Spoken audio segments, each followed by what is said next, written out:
Miss Lessie at the Chandler Public Library, and today we're going to learn something fun that you could do at home, the art of juggling. Now, one of the most important things about juggling is that you need an ideal amount of space around you before you start. This is so you don't bump into friends and family, so you don't bump into furniture, but it's also good for you so you don't trip or fall on anything either.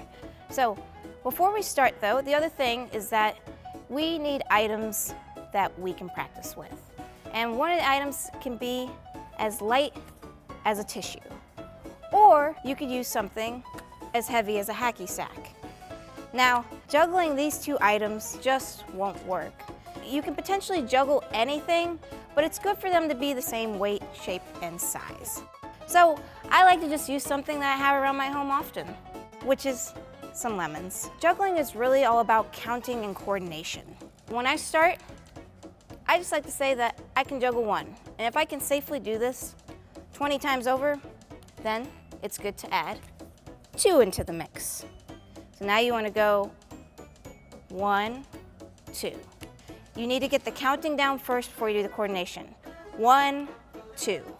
And once you've done that over and over and over again, then you feel confident enough to even do 3.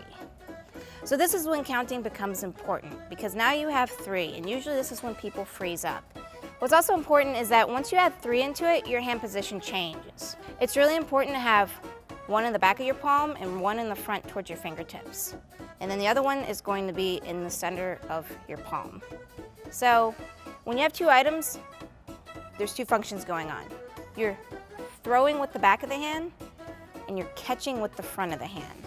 So throw with the back, catch with the front.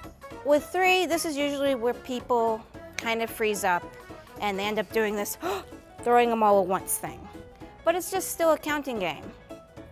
All you're doing is throwing 1, 2, 3. Throw with the back, catch with the front. Throw with the back, catch with the front.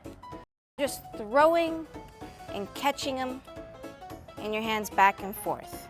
Once you have that down 1, 2, 3, then you can start to speed it up.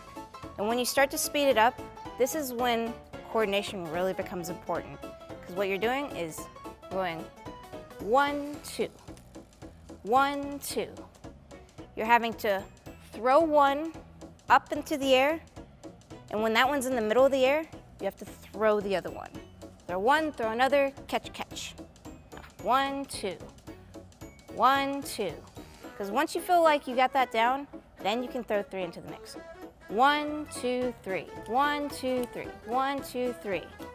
One of the things that sometimes happens too when you're juggling is that your items will bump into each other. And that is really common. Another thing that can also happen to you when you're doing this is that you will start throwing them in front of you rather than throwing them up. And also, you don't want to be really far out with your hands. It's good to be closer to practice this, because with the more confidence you have, you're going to get a little farther away and a little farther away. It's all about practice, and it's going to take time. Slowly but surely, you will go from counting 1, 2, 3 to throwing 1, 2, 3. And before long, after you've practiced that, you'll be able to juggle anything. Thank you so much for watching. Have a good day.